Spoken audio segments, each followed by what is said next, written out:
खुलुमबाय बे समाव बडलेण्ड इंखं टेलिभिजननि स्टुडियोआव आं मिथिका नार्जारी दिनैनि गाहाय रादाबफ्राव दङ। उन्दै बैसोआव हाबा जानाय आइजोफोरखौ फसंथाफिननो केबिनेट मेलाव थांखि लादों। उन्दै बैसोनि हाबा जानो थांनाय गिबि सुबुं हमजाबाय। बिपिएफनि बानजायनायाव 21थि बिटिसि गोरोबथा सान फालिदों।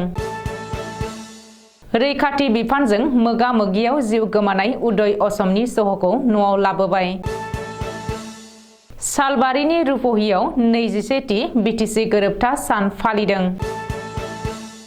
बड' रेडिअ' आरो टेलिभिजन आर्टिस्ट एस'सिएशनआ 32थि गायसन सान फालिदों।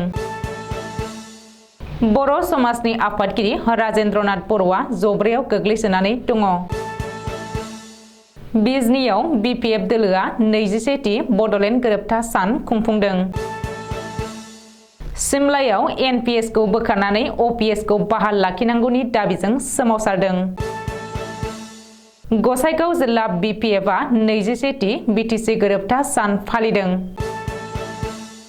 सिमालटापुआव 9 साननि हाबाफारिजों परशुराम प्रभु श्रीराम काथा ज्ञान यजना हाबाफारि खुंदों। दानिया फैदो आबुं रादाबाव।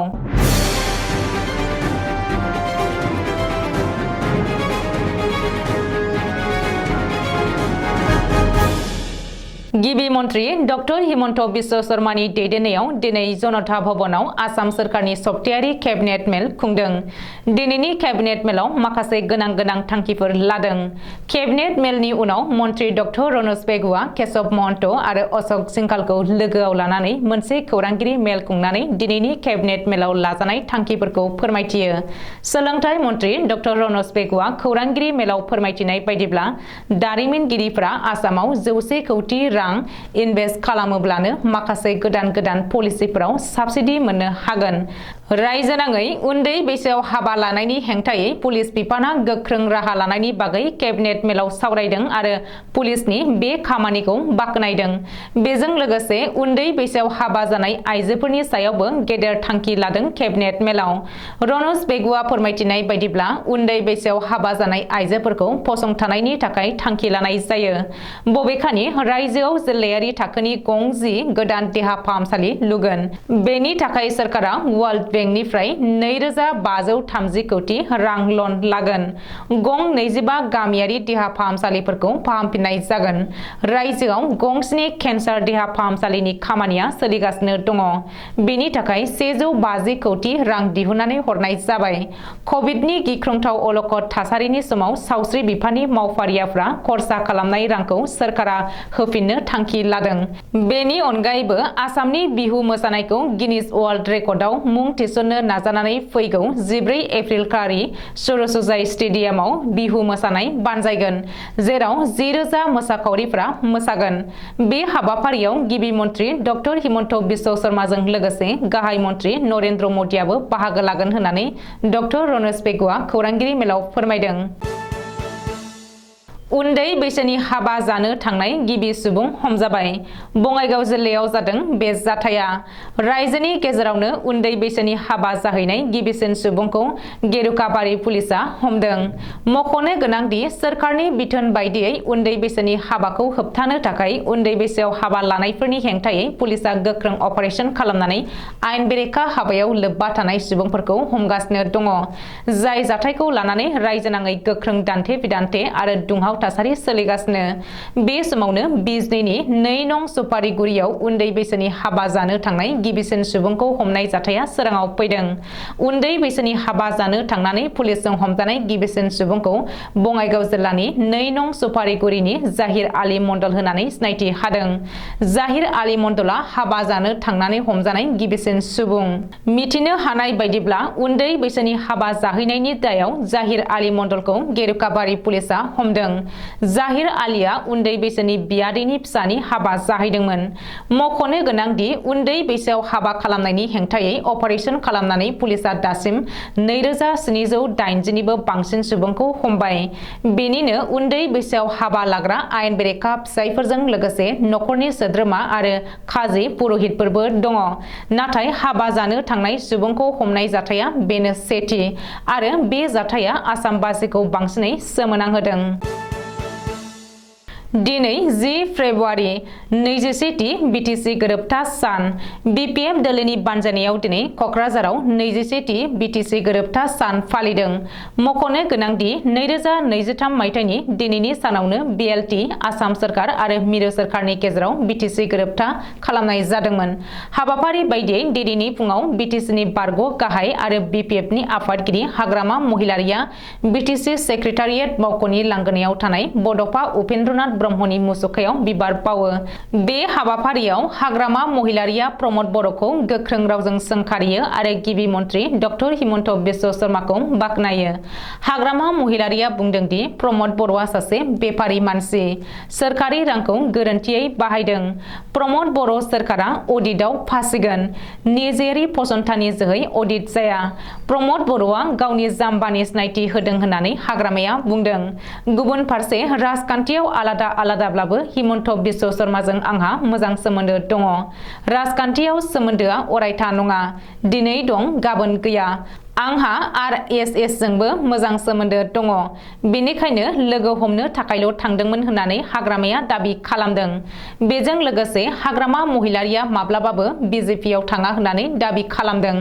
मख'नो गोनांदि कक्राझाराव दिनै 21थि बिटिसि गोरोबथा सान फालिनाय हाबाफारियाव रबिराम नार्जारी, प्रमिला रानी ब्रह्म, दनेश्वर गयारी, प्रकाश बसुमतारी, देरहासार बसुमतारी बिथांमोनजों लोगोसे बिपिएफ दोलोनि दैदेनगिरि सोद्रोमाफ्रा बाहागो लादोंमोन। अखं आसामनि तिनसुकिया जिल्लायाव रैखाथि बिफानजों मोगा-मोगि गावलायनायाव जिउ गोमानाय आलफा उदांनि सोद्रोमा उदय असम एबा उत्तम लाहानखौ गावनि जोनोम गामिनि न'आव लाबोबाय।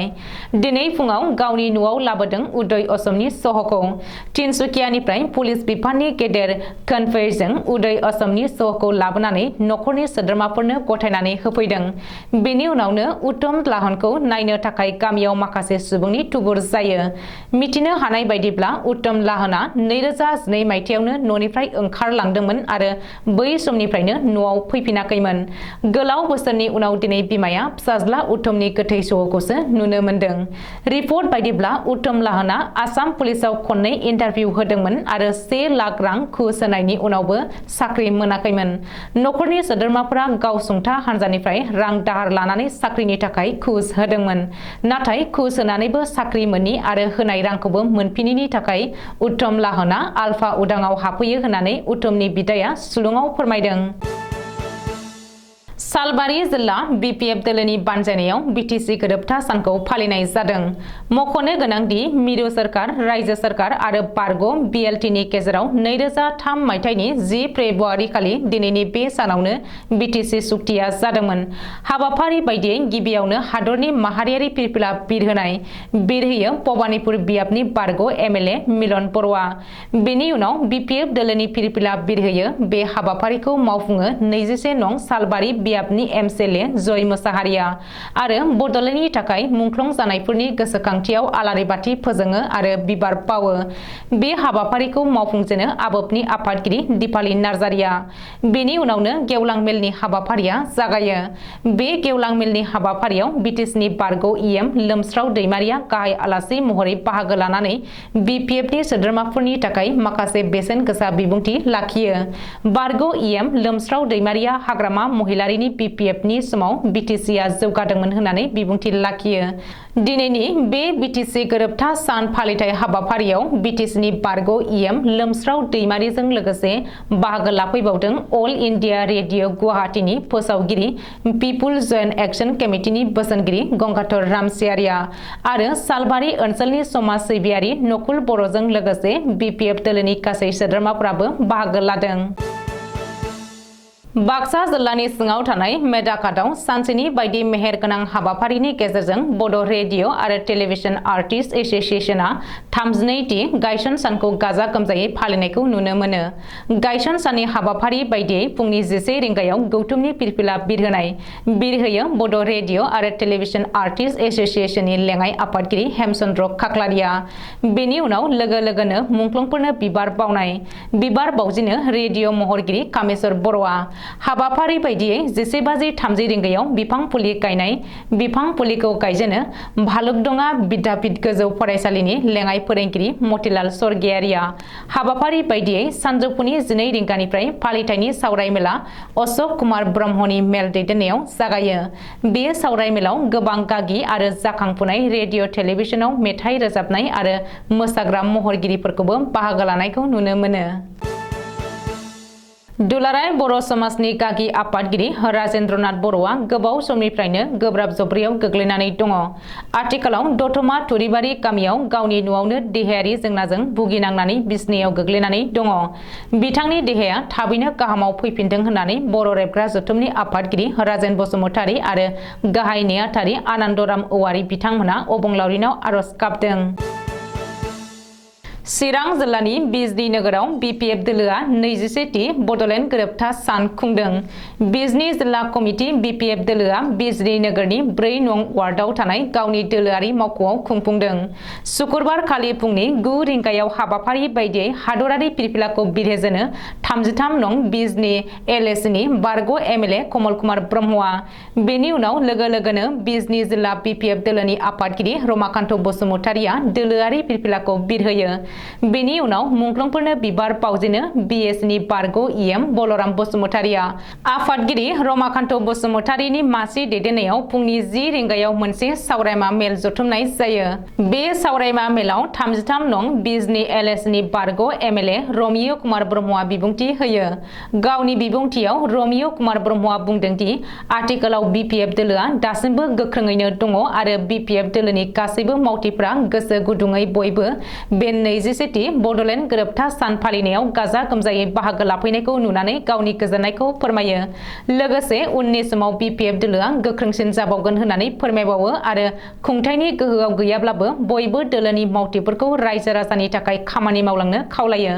मख'नो गोनांदि दिनैनि सानावनो एबा 10 फेब्रुवारि 2003 मायथाइयाव हाग्रामा महिलारिनि दैदेननायाव BLT हानजाया भारत सोरखारजों बड'लेण्ड गोरोबथा खालामदोंमोन आरो 2005 मायथाइयाव BTCखौ गायसननानै आलादायै मोनसे लेजिस्लेटिभ एसेम्ब्लिनि जोहै BTAD एबा मोनब्रै जिल्ला फारियै क'क्राझार, चिरां, बाक्सा आरो उदालगुरि जिल्लायाव खुंथाय खुंबोदोंमोन। 10 फेब्रुवारि 2003नि बे बड'लेण्ड गोरोबथायानो बर'फोरनि सिनायथि आरो राव थुनलाइ हारिमु जौगानायनि मोनसे माइल खुन्थिया होनजायो। गोदान पेन्सन खान्थिखौ बोखारनानै गोजाम पेन्सन खान्थिखौ लाखिफिननांगौनि थाखाय दुलाराय आसाम नाङै दिनै खामानि मावै सोमावसारनाय हाबाफारि लादों। बेबायदिनो सिमला आन्चलिक NPS कमिटियाबो गोदान पेन्सन खान्थि NPSखौ बोखारनानै गोजाम पेन्सन खान्थि OPSखौ बहाल लाखिनांगौनि दाबि दैखांदों। बाक्सा जिल्ला बेन्दोंनि सिमला पुलिस थानानि सिङाव थानाय कक्लाबारि जौसिन फरायसालिनि लांगोनायाव कक्लाबारि जौसिन फरायसालि आरो कक्लाबारि हिनजावसा गोजौ फरायसालिनि फोरोंगिरिफ्रा गोदान पेन्सन खान्थि NPSखौ बोखारनानै गोजाम पेन्सन खान्थि OPSखौ लाखिफिननांगौनि दाबियाव जथायै खुद्रिसारदों। मख'नो गोनांदि दुलाराय आसाम नाङैनो गोजाम पेन्सन खान्थिखौ बोखारनांगौनि दाबिजों दिनै खुद्रिसारदों आरो बेबायदियैनो दाब दाब जायगायाव गुबुन गुबुन फरायसालि आरो गुबुन गुबुन बिफाननि मावख'फोरावबो गोदान पेन्सन खान्थिखौ बोखारनांगौनि दाबिजों खुद्रिसारदों। बेबायदिनो कक्लाबारि जौसिन फरायसालि आरो कक्लाबारि हिनजावसा गोजौ फरायसालिनि फोरोंगिरिफ्रा जथायै दिनै खुद्रिसारनाय हाबाफारिखौ लादों। 2004 मायथाइनि उनाव साख्रि मोननाय साख्रि आवलाफोरा NPSखौ OPS खालामनांगौनि दाबिजों खनले खनले खुद्रिसारदों आरो आसामनि गिबि मन्थ्रि डक्टर हिमन्त बिश्व शर्माखौ खावलायदों। मिरु BPF दोलोनि बिथोन बायदियै दिनै बिटिसिनि गुबुन गुबुन ओनसोलजों लोगोसे गसाइगाव जिल्ला BPF राजखान्थि दोलोनि मावखुलियावबो 21थि बिटिसि गोरोबथा सानखौ गाजा गोमजायै फालिदों। फुंबिलियाव फिरफिला बिरहोनाय आरो मुंख्लंफोरनो मान बावनाय हाबाफारिजों 21थि बिटिसि गोरोबथा सान फालिनाया जागायजेनो। बे हाबाफारियाव 5 नं सराइबिल बियाबनि MCLA मृत्युंजय नार्जारी, आगुनि मावफुं सोद्रोमा सभाराम बसुमतारी, गसाइगाव जिल्ला BPFनि गाहाय नेहाथारि बिल्ला कुमार ब्रह्ममोनजों लोगोसे गोबांसा BPF दोलोनि दैदेनगिरिमोना बाहागो लादों। मख'नो गोनांदि बिटिसि सोरखारा बिटिसि गोरोबथा सानखौ सोरखारि हिसाबै फालिनांगौमोन, नाथाय सोरखारा बेखौ फालियैया जोबोरैनो लाजिथावना होननानै बुंदों गसाइगाव BPFनि गाहाय नेहाथारि बिल्ला कुमार ब्रह्मआ। गसाइगाव महकुमानि सोनाब बंग सिमना सेराव थानाय सेमालटापुआव श्री श्री बिश्वनाथ शिव मन्दिर मोखाङाव थानाय गेवलां फोथाराव 9 साननि हाबाफारि लानानै परस्तम प्रभु श्रीराम कथा गियान यजना हाबाफारि बानजायदों। बे हाबाफारिया दिनैनिफ्राय लानानै 18 फेब्रुवारिसिम जागोन। मख'नो गोनांदि दिनै फुंनिफ्रायनो माखासे हाबाफारिया जानानै थाङो। बे हाबाफारियाव 3 नं श्रीरामपुर बियाबनि MCLA सजल कुमार सिंहआ बाहागो लादों। दिनैनि रादाबा एसेनोसै, गोजोन्थों।